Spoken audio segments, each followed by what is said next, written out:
To begin with, this case should never have come to trial. The state has not produced one iota of medical evidence that the crime Tom Robinson is charged with ever took place.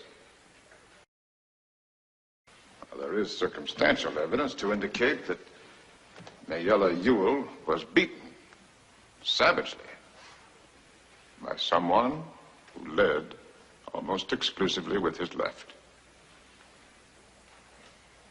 And Tom Robinson now sits before you, having taken the oath with the only good hand he possesses, his right.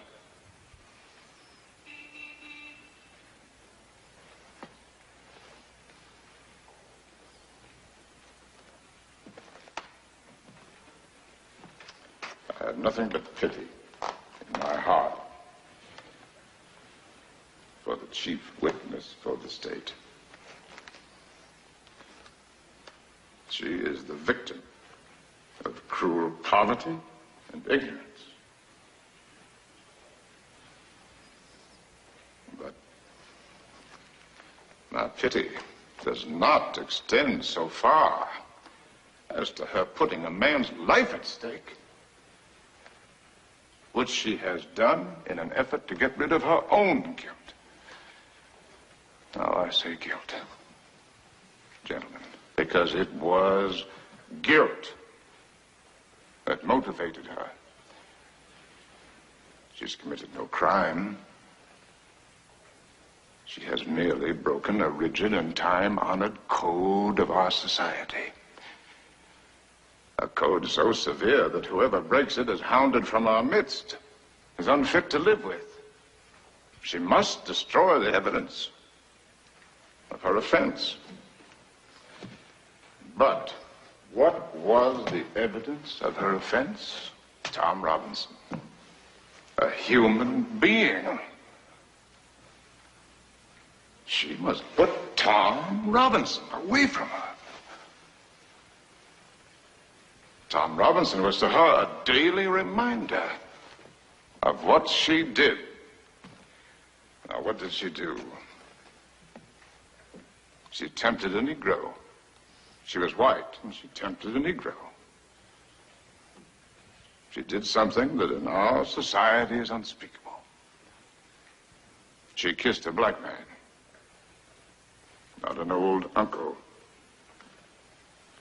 but a strong, young Negro man. No code mattered to her before she broke it, but it came crashing down on her afterwards.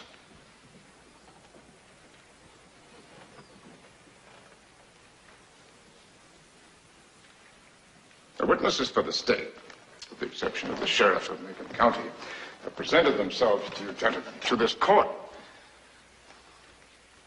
in the cynical confidence that their testimony would not be doubted.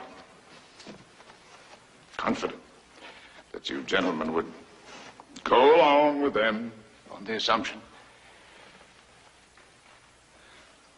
the evil assumption, that all Negroes lie, all Negroes are basically immoral beings, all Negro men are not to be trusted around our women.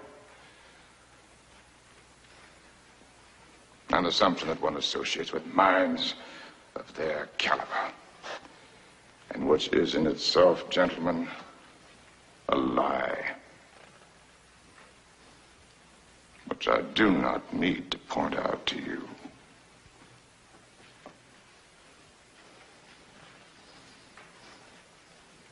And so, a quiet, humble, respectable Negro who has had the unmitigated temerity to feel sorry for a white woman has had to put his word against two white peoples.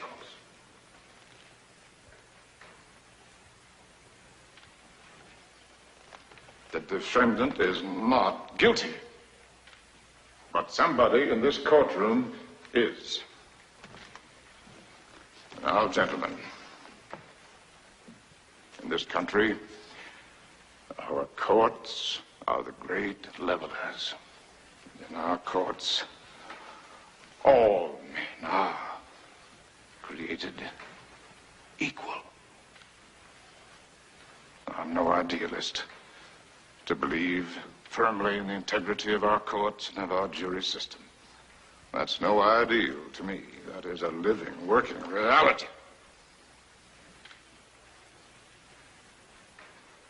Now, I am confident that you gentlemen will review, without passion, the evidence that you have heard, come to a decision, and restore this man to his family.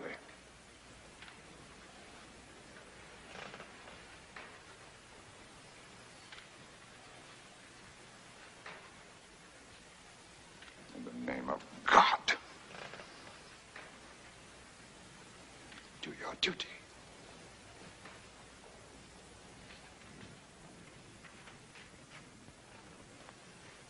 In the name of God, believe Tom Robinson.